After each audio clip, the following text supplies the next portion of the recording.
I was the person who got up 2 years ago. I had been laid off, and just a quick backstory.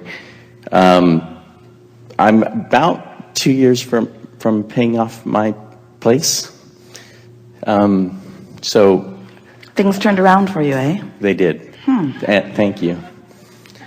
So I always have questions every year. I have just 2 this year. We appreciate you coming back year after year, since we only have one answer. Right. It's very patient of you. So my question is, how do I get to the big money, to the money that's what is contained within? By diminishing the bigness of it. Okay, thank you. By acknowledging the simpleness of it. By reminding yourself that the creation of a castle and a button is exactly the same thing. Okay. It just depends on whether you're focused on the castle or the button.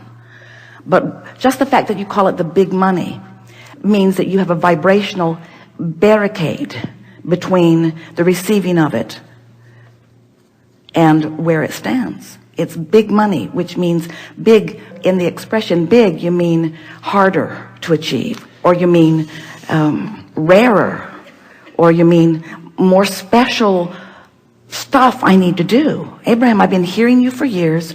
I come with a couple of questions every year. You gave me the same answer, but I need a different answer this year because I want the big money, not just the money. I was laid off, and I admit now I'm not laid off.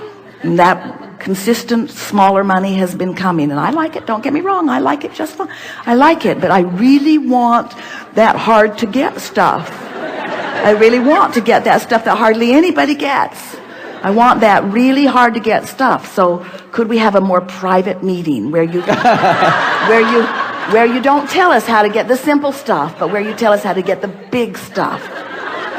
So let's go behind the curtain. Right. We'll whisper in your ear. Actually, you want the big. Right. We are making fun of you. We are. We're making fun of the idea that big things are more difficult to create. Big things are easier to create because you think about them more. Big things are easier to create because there's more life stream going to them. There's more attention from non-physical on them. But what trips you up in the big is that in the acknowledging that it's a big thing, you've got a bigger resistance.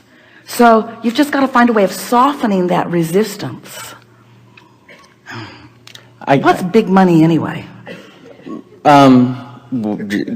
Where you essentially can wake up and do whatever you particularly want to do in a given day. But here's the thing. If you can hear this, then you're off and running. If you can wake up every morning and think the thoughts you want to think, then nothing can keep you from anything. Okay, thank you. But if you're waking up and your thoughts are contained by the manifestation, then you can't move beyond where you are. So then I feel pretty close, because I feel as if to make I've been called up every year, and I kind of do it. Yeah, what's up with that? But I know how I do it, and I know how. So I'm pretty good at visualizing, and so that's my assumption of how I get pretty much what the things that I get. So even though I might use the term big, I'm pretty good at visualizing those things. So I mean, I feel as if the $1,000, $2,000 more a month, that's work. But even though I might use that term, I feel as if that's easier for me because work is not something I factor in. The thing that's tripping you up is the distinction between, in other words, you are equating so much effort with so much money.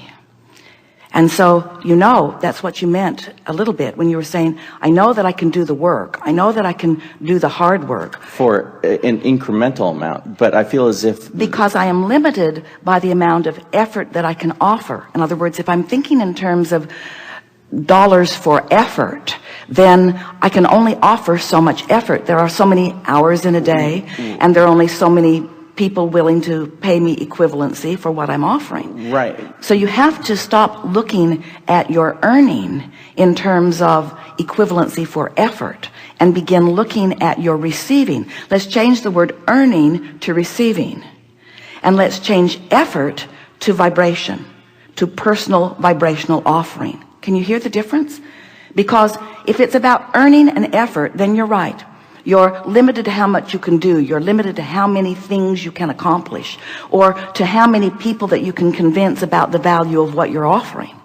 But when you understand that it's not about earning, it's about receiving. And it's not about effort, it's about vibration. So it's not about doing, it's about thinking. And it's not even so much about being aware of your thought as it is being aware of how you feel when you think the thought. Now you've got the formula. Right. And so I feel as if I'm more kind of there, because it's the incorrect term, for the big things, I do that. I don't factor work or effort into it. Explain more. Because, like, for me, my belief is that to make an incremental amount more a month, like $1,000, $2,000 more, that is work. I know how to do that. But for something that I might use an incorrect term, big, I can visualize that, and I know I can get there emotionally. So I feel as if I don't factor effort into that, because I just listen to you. I try to do my best to go there. So why are we having this conversation? I don't know. So that's it's because you're still monitoring the manifestational outcome. Thank you. And then questioning your vibrational state of beingness. So all I need to do is lower that a little. Lower what? Lower, like, even the desire to question, or desire to, or the observance. Well, what you're wanting to do is raise your appreciation of your knowledge of the energy, and raise your appreciation of your vision. In other words, it really is as simple, and you sort of have to figure out how to work this out. It really is as simple as, if your desire or dream, goal, if it pleases you when you think about it, then you're in the right vibrational stance. But if it feels like disappointment, or it feels like a challenge, or it feels like something that you haven't figured out yet, or it feels like a dilemma, or it feels like injustice because you see others have figured it out and you haven't. So you really have to think and feel and think and feel. So what you do is you dream a little about what you're wanting. The thing that trips a lot of people up is that they want a state of being. Like, they will say, I desire enough financial abundance that I can do whatever I want. And we want to say, you got it backwards. It is the doing what you want that causes the alignment with the vortex, that takes away the resistance, that then brings the abundance to support whatever you want. The money isn't the means to the happy life. The happy life is the means to the money. But how can I feel happy in this moment when I'm working harder than I want to work on things that I would rather not do? And we say, because you have the ability to think around it. First, you have the ability to appreciate more of what you are doing. You have the ability to say more positive things than negative things. You have the ability to look for more positive aspects and fewer negative aspects. You have the ability to appreciate others more than criticizing them. You have the ability to appreciate yourself more than criticizing yourself. You have the ability to focus, even when you're just looking at what is, in a much more productive, meaning, good feeling way. And if all you were doing was just looking into your now for things that you could appreciate or praise, you would shift your vibration enough that it would raise to the vibrational level of what's in your vortex, of what you've been dreaming about. But what's tripping you up, and it trips almost everybody up, is this comparison between where I am and where I want to be. So what you have to start doing is you have to say, I'm going to go there in my mind. And we know that has to be incredibly annoying, but that is the path. Because if you can't get there in your mind, you can't get there. Right. And I feel and like what I can humans do- keep right. demanding of us, they keep saying, I don't want to get there in my mind. That feels foolish. I want to be there so I can get there. Right. If I was just there, then I'd get there. And we say, there's a journey between where you are and where you want to be. It is not a work journey. It's not an effort journey. It's not a getting hired journey. It's not even a great idea for a great product that the world wants journey. It's a vibrational journey. It's the difference between praising and criticizing. It's the difference between smiling and frowning. It's the difference between dragging yourself across the parking lot and skipping yourself across the parking lot. It's the difference between loving and hating. It's the difference between feeling good more of the time and feeling bad more of the time. That's the only difference, because you've been living life and you've put it into the vortex. Your vortex is full of everything that you want, and it is a vibrational speed that you usually aren't at, because you are like most people. You are observing what is instead of dreaming about what will be. Thank you. Yes, indeed.